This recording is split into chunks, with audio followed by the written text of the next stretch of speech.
Morning, everybody, and welcome to the Friday edition of Convos and Coffee. So good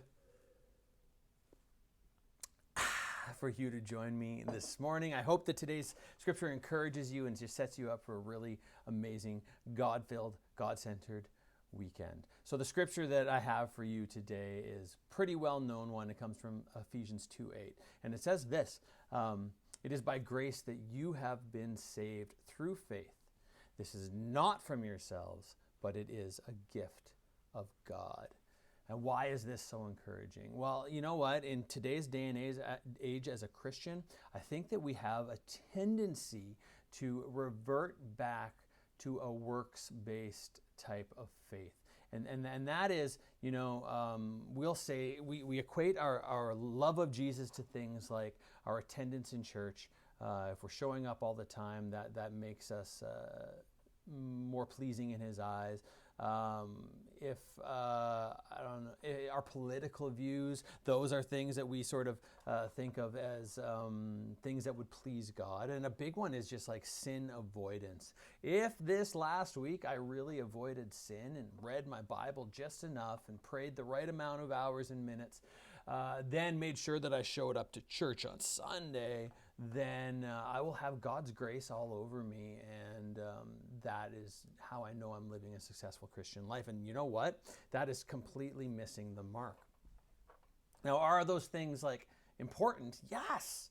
Yeah, you don't want to live a life of sin, and political ideology and the morality that goes with that is all very important. And you know what? It's so important to show up to church on Sunday. But those are not the driving forces, and your ability to succeed in them or your tendency to fail in them are not what gives you grace. It is just Jesus. He is the one. It's all on the work that He did. And I know it's something that's probably beaten over your head. But the problem is that we still don't always act like we understand it. What is the key then to living under God's grace? It says it right there in the scripture. Believe it. Believe what Jesus did. Understand exactly how much He loves you. He loves you personally so much that He came and He died for you. That grace is available to you because it's a gift that He wants to give to you. Your only job in it is to believe it, is to love the Lord your God with all your heart, with all your soul, and with all your mind, because He is God and He loves you so much that He gave you His grace. It is such a freeing understanding when we could say, my job is not to make sure that I'm perfect, because you know that that's not going to be possible, but my job is to just sit in God's presence because I love Him so much.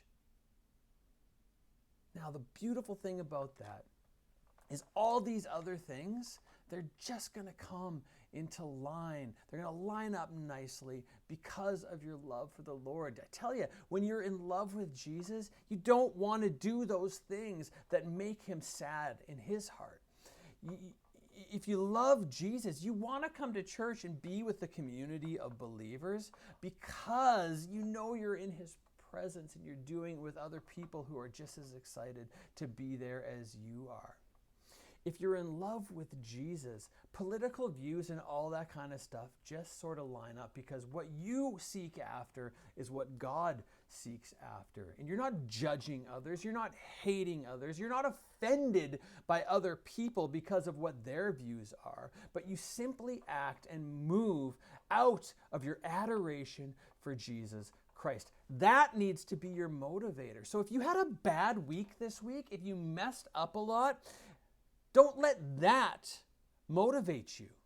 Let your love for Jesus, your desire for Him motivate you, because you know what? The forgiveness for whatever you did is already out there. You just need to believe it. You just need to turn from it, and you just need to say, Jesus, I love you. Show me how I'm supposed to live. He's going to help you out. He's going to make all things possible. Everything is possible in Him. Freedom comes through Him. He is the way, the truth, and the life. He is the only one who can bring fulfillment in this life. And you know what? This life is it's a blink, it's a breath. As one of my good friends said this morning, it's your first breath, and then there's the rest of it. So I hope you are encouraged by Scripture today, that it is by grace you have been saved. It is through just believing. It is through your faith. That's how he does it. And this isn't from you.